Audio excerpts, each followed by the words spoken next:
His glorious and beloved name, we offer this prayer. Amen.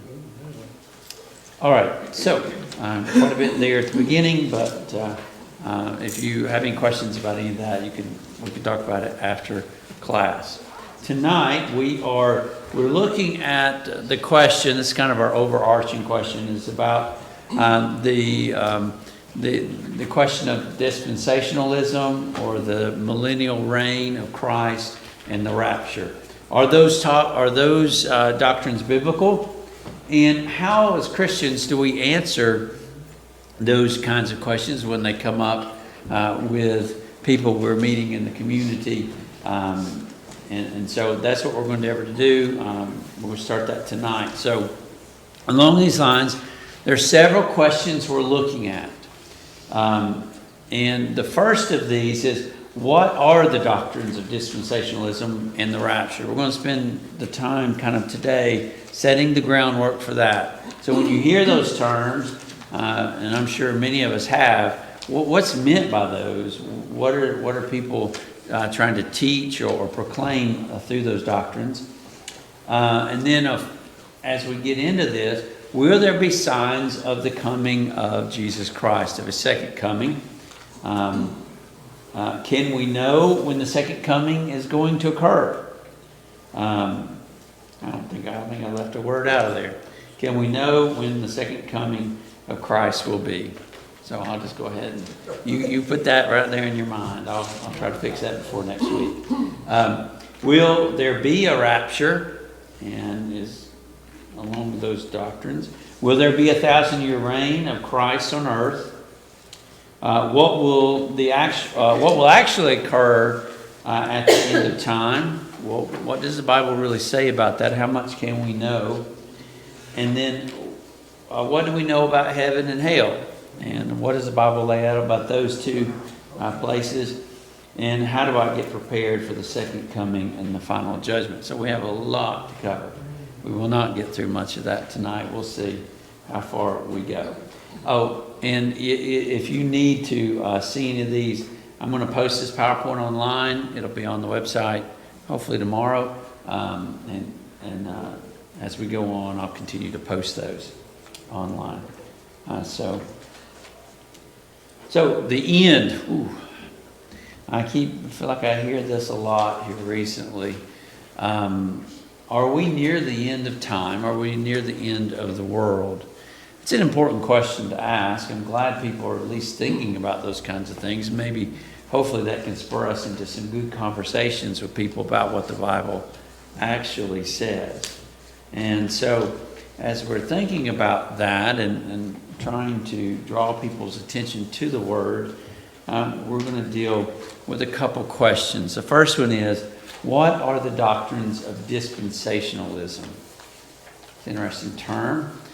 It took me a little bit. I've been trying to write that over and over again so I memorize it.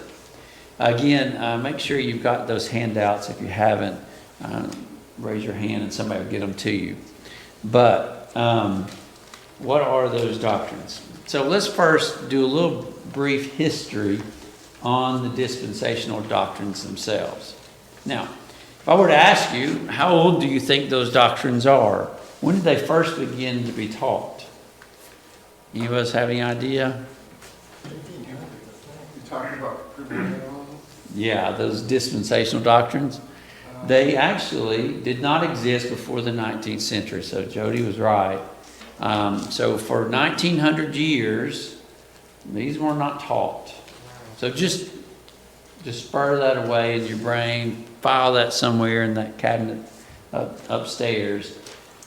For 1900 years, approximately, almost 1900 years, this was, for over 1800 years, that's a fair way to say, this doctrine was not taught.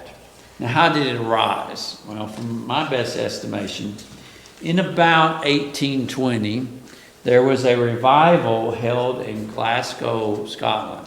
Now, for those who are history buffs, you may recall in your mind that there was a lot in regard to the Reformation movement and the Restoration movement occurring in Scotland. What we think of as the Restoration movement in America really has its roots going back into Scotland and some of the things going on there. Well, there was a revival, a denominational revival in Scotland around 1820, and there was a teenage girl, and all I know is her last name, MacDonald.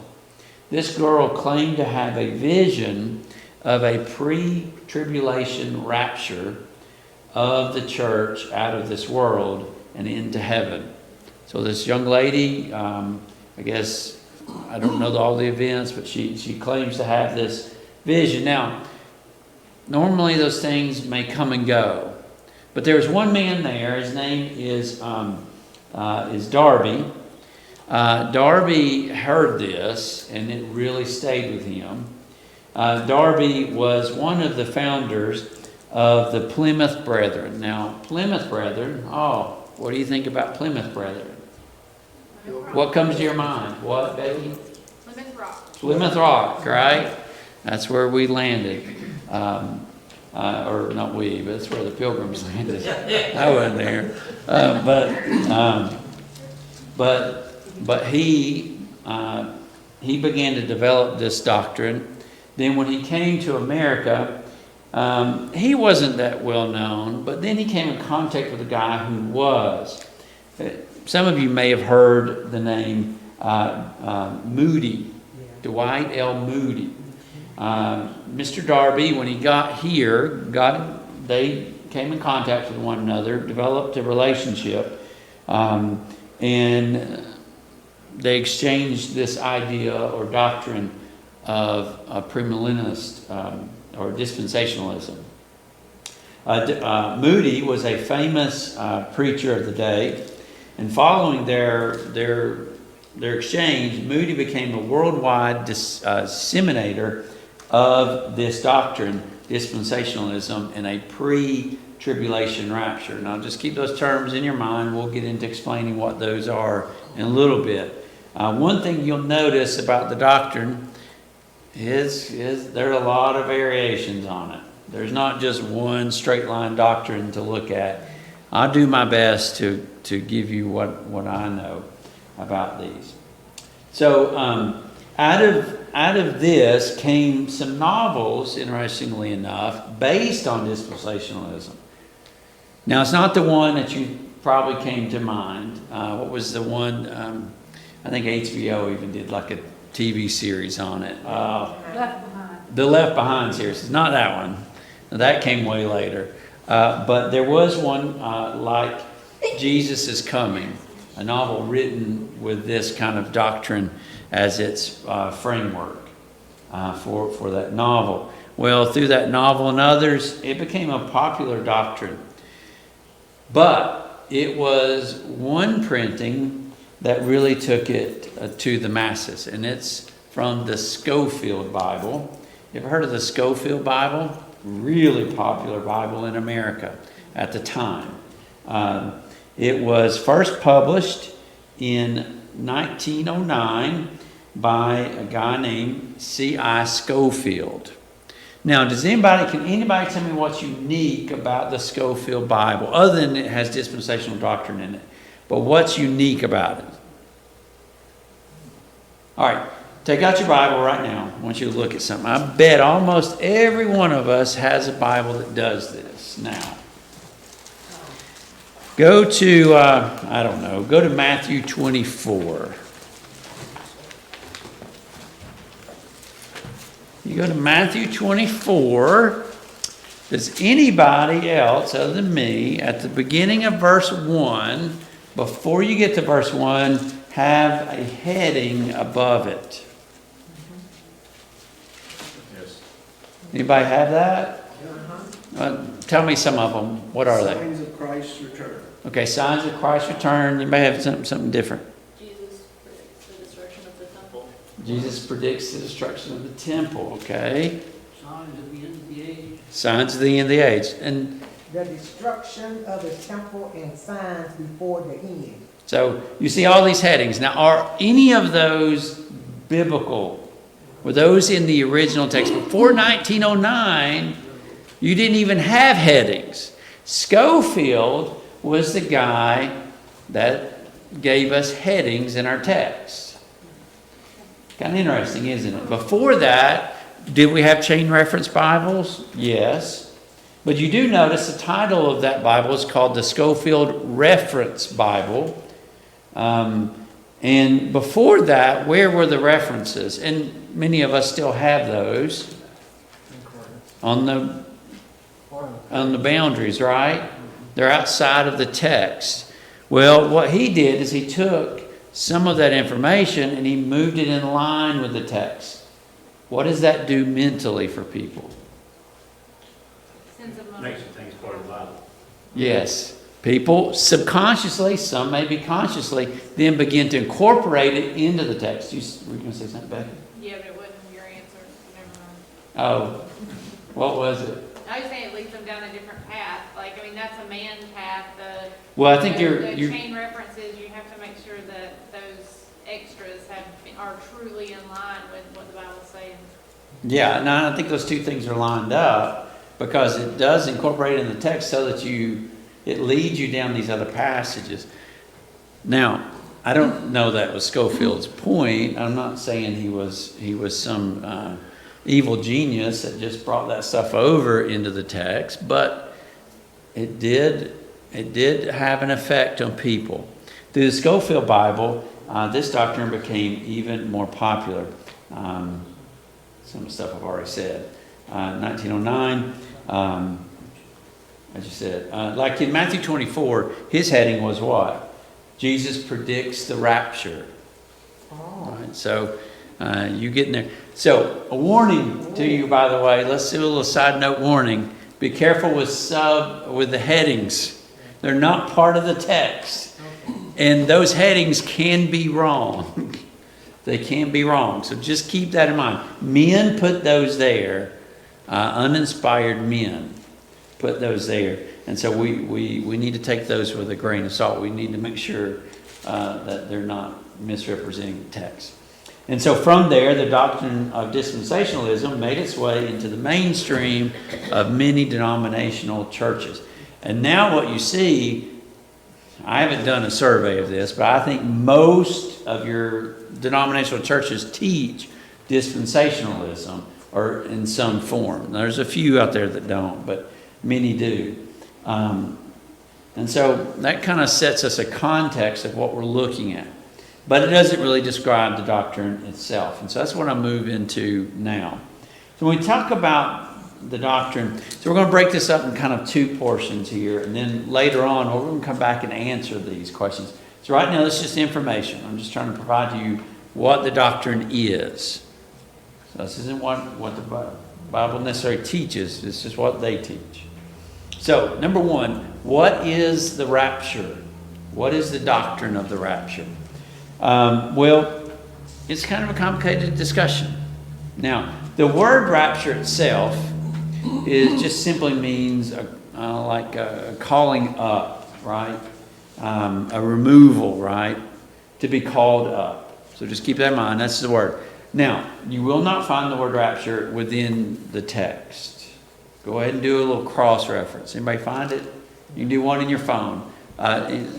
Somebody look up rapture in your Bible app. See if it pulls up one reference to a biblical text that says the word. Somebody do that?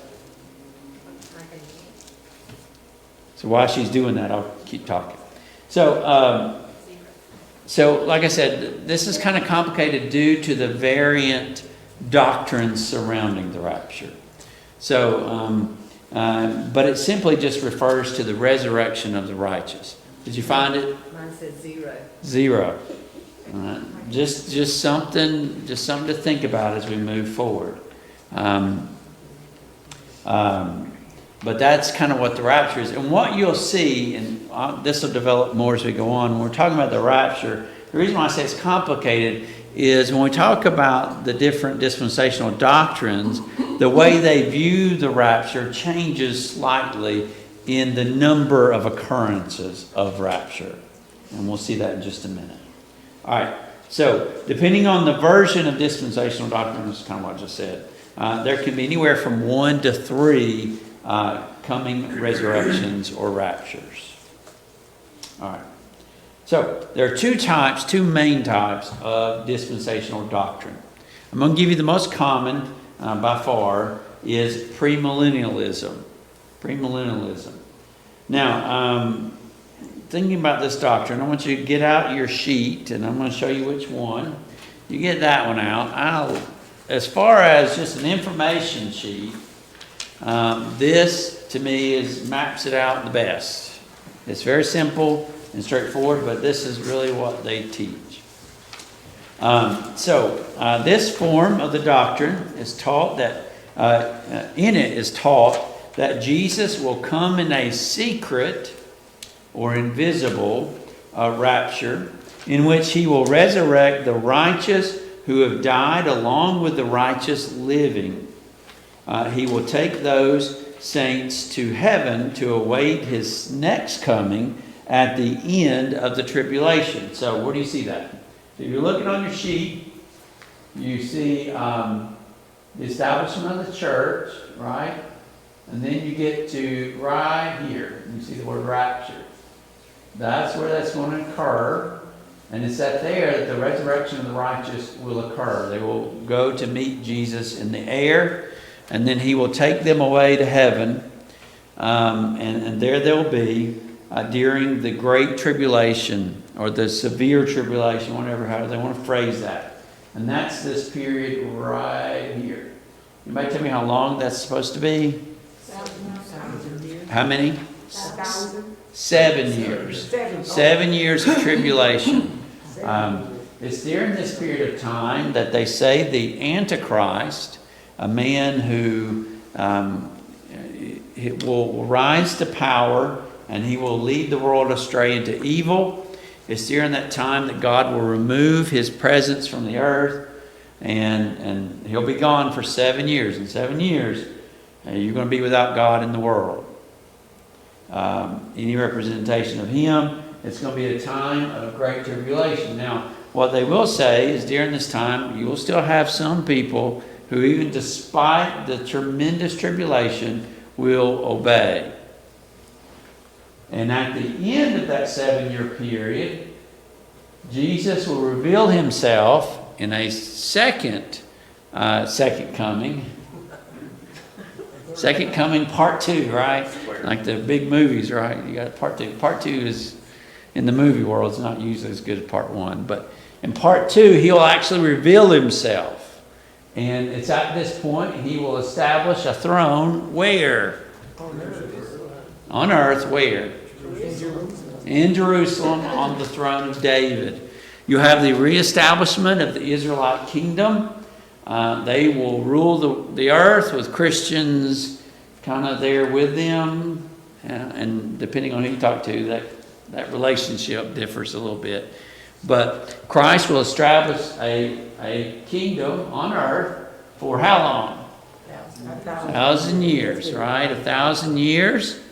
According to this doctrine, at the end of that 1,000 years, Satan will be loosed, and then will come the judgment day. That's where the resurrection of the wicked will occur. Now notice that's very important. And I want you to remind, here the wicked are not resurrected, only the righteous. Here is the resurrection of the wicked, not the righteous. Very important, biblically talking. So keep that in mind. So this will be the resurrection of the wicked, and then the judgment to come. And then it is at that point that they will go on into eternity. A lot of information. I wouldn't even want to be the righteous in this particular scenario. I mean, it's so convoluted. But I think it's the mystery of it that draws people in. It sounds kind of exciting, doesn't it? Any questions about it? You have really got. Yes, ma'am. Okay, Oh, sorry. No, sorry. Why does God go away for 7 years? What's the purpose of that? With the righteous. I don't know the purpose of it. They're just going to say that's just what the Bible says, I think. But as far as I know, they don't give any reason for him going away for 7 years. Jesus talked about tribulation, and so in their mind, the tribulation can't involve the saints. And so the saints have to be raptured up, so this evil tribulation will come. Yeah. 7 years is beyond. Well, they're taking a very literal approach to the book of Revelation. We'll talk about that. We'll talk about the book of Revelation later, and we'll talk about Daniel and some other things, Ezekiel, that they pull in for this doctrine as we go forward. But they're taking a very literal approach, and they're also misinterpreting, but to the book of Revelation. Yes, ma'am. Can you tell me again, what does the Satan loosed period mean? So, That's it, Christ so if you reign. go to the book of Revelation, you go to chapter 19, 18 or 19. The text says Satan will be loose for a period of time. Now, as far as I know, they do not define how long this will be, but there will be a period when he's loose for Judgment Day. But as far as how long that is, I don't know. I don't think it says on here where Satan is bound. When is that? So they don't say that on the chart, but if you go to the book of Revelation, it talks about him being bound. I think actually there's not a, for them, I'm trying to look at it from their perspective, okay? So I'm trying to get in their head. I don't know if the Bible lays out when that will occur, but it has occurred sometime after the establishment of the church. It's supposed to be at the start of the millennium.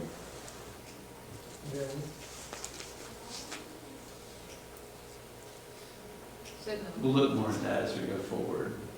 Yes. So Satan's not loose now? I mean, he's pretty bad now. I hate to think that he's gonna get worse. Well, he'll be unbounded. Well, and, I mean, is there, God's kicked out during the tribulation, Well, he's not kicked out, but he removes himself.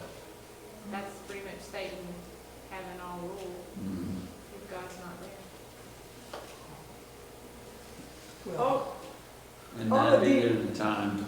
all of these comments is based on false. If you really know your Bible and understand Revelation, you will know that this has no truth to it.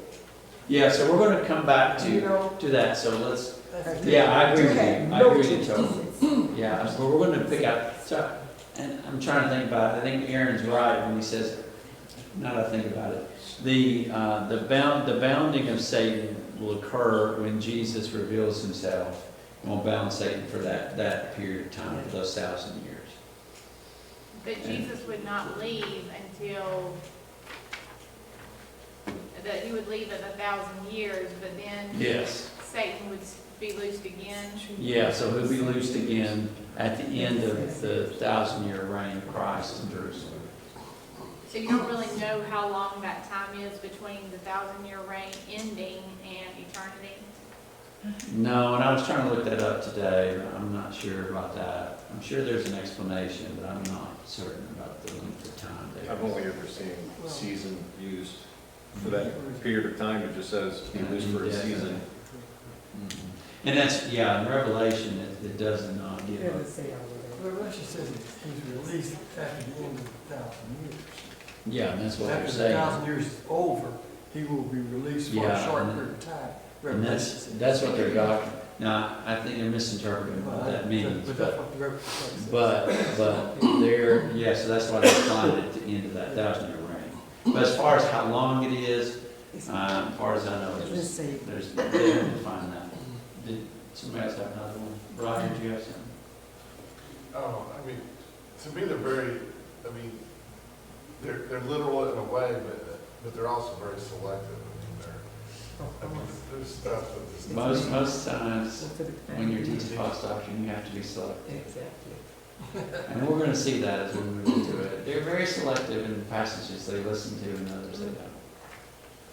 I think there's a couple that are pretty straightforward. Did What you was- did you say how long the first secret come in when he came and took up the righteous? So that's a 7-year period between the rapture and the revelation. And I think they based that on Daniel prophecy. Some of it, and then some of it comes from Revelation chapter. There is a talk about a tribulation period. Again, I think they're misapplying that, and I think we can see why. But yeah. All right. Any other questions about premillennialism? Let me get it more convoluted for you in a second. Well, they interpret all the time as a literal time. So a millennium is 1,000 years exactly. And so you got the 7 years exactly. They don't have any figurative nature. That's what I'm saying. They're very literal in their approach to these prophets, to this apocryphal literature. Any other questions? Good ones. I don't think I understand that, brother. What's that now? I don't understand that. You don't understand it? Well, that's okay. We're going to deal, well, I don't mean it like that. I mean, we're going to deal with each of these points as we move forward and why I don't think this is what the Bible teaches. I'm just trying to go over what they believe. So at the beginning, we're pretty clear with where they're coming from. Now, again, there's variations on this, and I'm going to show you that in just a minute. I can't talk about everybody's variation. I do the best I can, but there's variations even on the tribulation period. Yes. Yeah, she says she doesn't understand it. I think that's part of the point, so they can just ramble on and on and on and on about it. Yeah, from when I can remember, I shouldn't be moving around because I'm going to mess up the sound. Sorry, Si. I'll stay here. I remember as a child watching a televangelist guy get on TV with his board, and he's writing all this out. I mean, it sounds, whoa, what? It's almost like the Da Vinci Code, right? He's figuring out all these coded language things. Well, people that fall over because they've been healed. yeah. So that's premillennialism. Now, I'll make it a little more complicated on you. There's also a doctrine called postmillennialism. Now, this one is less prominent because it's not as fascinating, but it's probably the more hopeful of the two from at least the people's standpoint. But the chart looks a little cooler. I need to carry that mic around. But here. For a second, I'm going to do this so you can hear me. So I can explain it. So in this one, it looks a little different, right? There's a more simple one. Let me get this one to show you first. All right, so like I mentioned before, there are two kind of premillennialist ideas going on this chart. So there's the pre-tribulation dispensational premillennialism, and then there's the post-tribulation. So they're just moving where the rapture occurs in these. Then you get to post-millennialism. Do you notice some things that are missing? All right, so this one, they do not believe in the tribulation doctrine. That's one of the big difference. They also remove a couple second comings, so you don't get part one with them.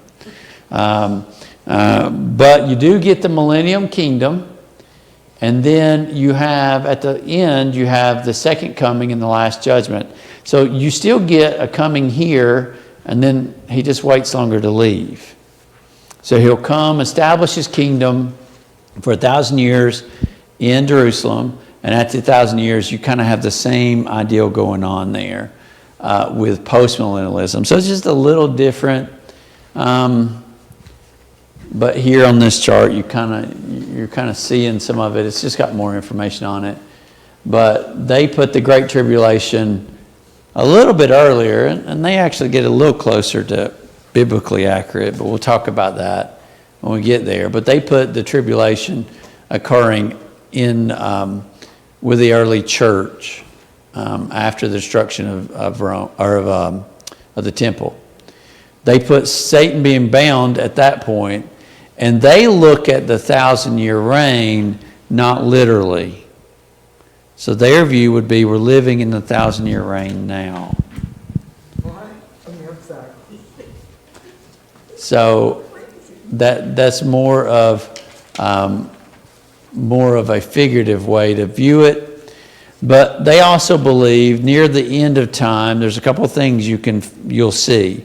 Number one, you'll see large-scale conversion of Jews. They believe that the Jews will finally give in and admit Christ as Lord, and many of them will be saved. then after that, Satan will be loosed for the final rebellion. And then ultimately you'll have the second coming and judgment of all men. So they're a little different. And again, even with postmillennialist view, there's variations. I can't cover all of it. But that's kind of overall just the views of those. Questions about this one that I'll try to answer, maybe. So, in this particular example, the one we're looking at now, Mm-hmm. they're saying that we're in a 1,000-year reign now. Yes, I think for many of them they would say, that may not be all of them, but many of those who are postmillennialists will say it's not literal and that's where we're at now. So this large-scale conversion of the Jewish people, is that a specific point, turning point that we're going to be able to know specifically? Yes, I think that's a sign that they look for the coming end of the age, but I don't know exactly what that is. Not sure they could tell you either. So when they don't teach that Christ is going to come to earth and reign? No, I think they would say again that they don't take that literal. They would say he's reigning now. I haven't heard this. This is new. And that's the postmillennialist view. Again, some of that is true. Some of it is biblical. You just got to compare and weigh what they're saying is true or not. I got a comment. Satan being bound, when you just look at that, you can say that's not true. Because according to 1 Peter, the 5th chapter, if I'm not mistaken, that he walks around like a roaring lion. So right then I say, if someone was telling me that, I said, wait a minute, what about 1 Peter, the 5th chapter, where it said that Satan is walking around like a roaring lion, seeking who he may devour? All right, so How is he bound? So can I challenge you on from their perspective what they're going to challenge you on that? When was Peter written? Oh. And then they'll say, go to Revelation Really? 18, 19. They'll say, see, he's bound, but this is after all that. I'm just saying that's what they would say. Okay. So go and read Revelation. It says he's bound. So do they take everything in Revelation as literal then? Not postmillennialists. They're a lot more... So they pick and choose what's literal in Revelation and what's figurative. Yeah, I would. They don't believe they're doing that. But I think that's what's going on. All right. Any other questions about that? If you got a question, go ahead and ask. I'll give you an answer, and I'll always refer you. Go check me out. Make sure I'm telling you the truth. So I'm just trying to lay the groundwork, the context for what we're talking about. We're going to come back and hit all of these areas, hopefully, during our study and answer many of your questions that you might have as far as what does the Bible really say about this stuff. That's really what I'm concerned about, but we need to know and understand what we're looking at. There's another sheet. I didn't put it up here on the board, but I'm going to come back to that when we talk about Revelation. But that's a really good sheet in looking at the way many view that text. And there's some key things they just simply overlook. And you'll notice that that's one of the things that Brother Phil Sanders lays out there as he went back and has done some work in teaching the book of Revelation. So we'll come back to that and note some things on that specifically. All right, so in our last couple of minutes, we'll move into talking about this stuff from a biblical standpoint and asking questions like, is this biblical? Is this a doctrine that's really taught by the Bible? And so we're going to start by asking the question of, when we think about this and we hear this commentary out there, are there signs that you and I can be looking for? Like we said with the postmillennialists, what are they looking for? What's their sign? One of them. Well, before that is the conversion of the mass Jewish conversion to Christ. Okay. All right, that's a sign they're looking for. Others are looking for what? The Antichrist. Now, according to them, the rapture is not one you're going to see anyway. So that's not really a sign to look for. To them, if you get left out of the rapture, you're in trouble. Right? When he comes invisible and takes up the righteous. Are there signs that we can look for? We talked about this on Sunday, but we're going to talk about these things maybe in a little bit more detail. But I want to go to Matthew 24. And as we close out tonight, we'll end here. So most of us already have our Bibles open there, because we went to look at the headings like we were supposed to. Matthew 24. Let's just read the first couple there. Jesus left the temple and was going away when his disciples came to point out to him the buildings of the temple. But he answered them, You see all these? Do you not? Truly I say to you, there will not be left here one stone upon another that will not be thrown down. So as we set the context for verse 3, we notice where are they? They're in Jerusalem. And they are walking near enough to the temple that they're sitting there looking at it. Now, as I mentioned Sunday, what temple are they looking at? Well, we know it's not Solomon's temple. It was destroyed by Babylon. It wasn't necessarily the temple that was rebuilt by, not Ezra. Was it Ezra? No, Nehemiah rebuilt the walls. Who rebuilt the temple? Who? Zerubbabel. Zerubbabel rebuilt the temple, right? He brought the people back and rebuilt. Was it him or Ezra? I can't remember. One of those two rebuilt the temple. And Nehemiah rebuilt the walls. So I'll get that straight before next week. But it was Ezra, Zerubbabel working together to rebuild the temple. Well, that's not the temple they're looking at either. What temple are they looking at? Herod's temple. Now, who's Herod? King Herod. Herod the Great. In the New Testament, where do we find Herod? He's the one trying to kill Jesus. He's the one that wants all the Jewish boys killed, right? And that's when his parents sneak off to Egypt after he's born. But it's Herod's temple. I meant to look up the time frame, but this temple reconstruction is going to take a good amount of time. It's going to be long past Jesus' death, burial, and resurrection before it's ever finished. What year was it completed? Anybody know? 68. What happened in AD 70? It's destroyed. It has less than 2 years of glory, I guess. But here, when Jesus is with his disciples, and you're getting ready to ring that bell on me, the apostles are looking at that temple, and what are they doing? Look at how awesome that temple is. And they're pointing it out, and Jesus says to them what?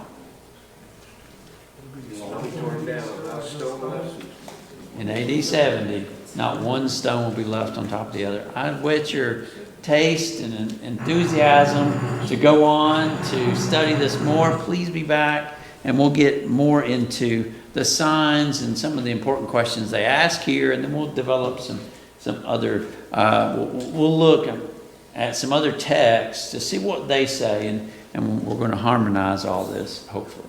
Was the Ark of the Covenant Not in that temple. I don't think so either. No. I don't think so. Well, I can't say definitively, but I don't think so. Which makes it kind of odd how they could have a Passover every year if they didn't have the Ark of the Covenant. Interesting. All right. Thank you all. We'll dismiss now. We'll be rejoined in just a minute for our devotional time. I thank you all so much. Thank you, brother. Ooh, this is a tough study. Do you know what I think is confusing? When you said pre and post. Pre